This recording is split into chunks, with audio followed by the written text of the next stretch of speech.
Here. Today we're going to be talking about rune glass. Rune glass can be crafted in brimstone if you have your weaponsmithing at or above level 180. This will only allow you to craft the glass itself, but not place the gem inside. A side note, a quick way to level up your weaponsmithing from 0 to 180 is by crafting one Gorgon Essence weapon at the forge. It's a lot of prismatic mats, but it's the easiest way to level up with no real effort. Leave a comment below if you want to see some videos on how to level up your trade skills and all that stuff. To set your gem into the rune glass, you'll need to have level 180 stone cutting as well. Get to smacking some boulders, create a ton of stone blocks into bricks, into lodestone bricks. Eventually, this is going to lead to obsidian void stone or charged sand. Now that we can craft the rune glass and place the gem, or we just, rely on the friend who does all the professions and has way too many hours put into this game because sometimes we just don't want to touch grass. Rune glass. We're going to make our way over to Brimstone to the rune glass station. Here we can see all the ingredients needed to make the rune glass and to set the gems. Now, I know we're all wondering, which ones do I use? Let's go down the list as to see what each one does and go from there.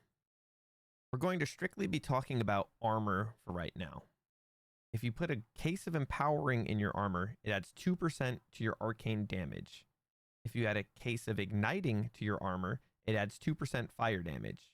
A case of freezing in your armor adds 2% ice damage. I think you get it, but for those of you that need it, let's just keep going.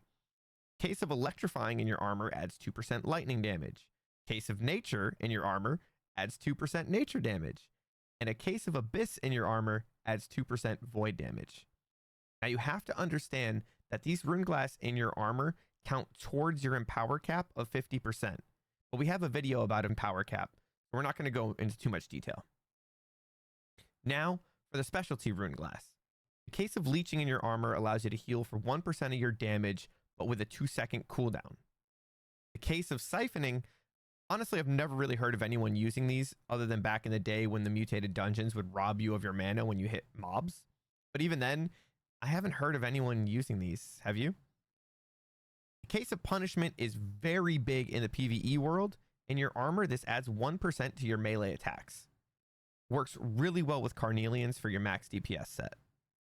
Case of sight is the same thing as punishing, but 1% damage for your range attacks. The case of energizing aren't used for very much, but as stated in the video about the heavy VGIG in wars, it's great to run one of these in your armor because it gives you +1 stamina on hit with a 3-second cooldown. So we've made some rune glass for our armor, and now we want to slot gems. Understand that running rune glass does have a downside, and in your armor, it's less resistance from the gems. Most commonly, it's 0.5% from your onyx or your opal that drops off. So you can do more damage, but you're losing a little bit of survivability. If you have any other questions about the armor rune glass, feel free to leave a comment below. Now onto the weapons. Rune glass are huge in the PvP scene in your weapons. Having a rune glass will give you an extra damage over time on your attacks if you go with an elemental type. Elemental type being the case, not the gem you slot in it, which I highly recommend. Each dot does 8% weapon damage for 2 seconds, which is charging your heart rune way faster than normal. You have the case of leeching in your weapon. It isn't used very much because there's a cooldown on it, but you heal for 3% of your damage every 2 seconds. You have the case of siphoning. Again, I've never heard of anyone using these, but it gives you a percentage of your mana back on hit. Now you have the case of punishing. Your melee attacks deal 2% more damage, but in the PvE world, you're actually losing damage from your diamond, so you're better off not running a rune glass at all. The case of sighted is the same deal as the case of punishment, but for your ranged attacks. I don't see the value in running these in your weapons. Now you have the case of energizing, gives you 4 stamina on hit with a 3-second cooldown, which sounds great in theory, but having a dot rune glass to charge your heart rune is so much more important. That's why we just run one in our armor when we're a heavy VGIG. Some side notes for the rune glass. Elemental damage types in your armor do count towards empower cap. I know I already mentioned this, but it's worth mentioning again.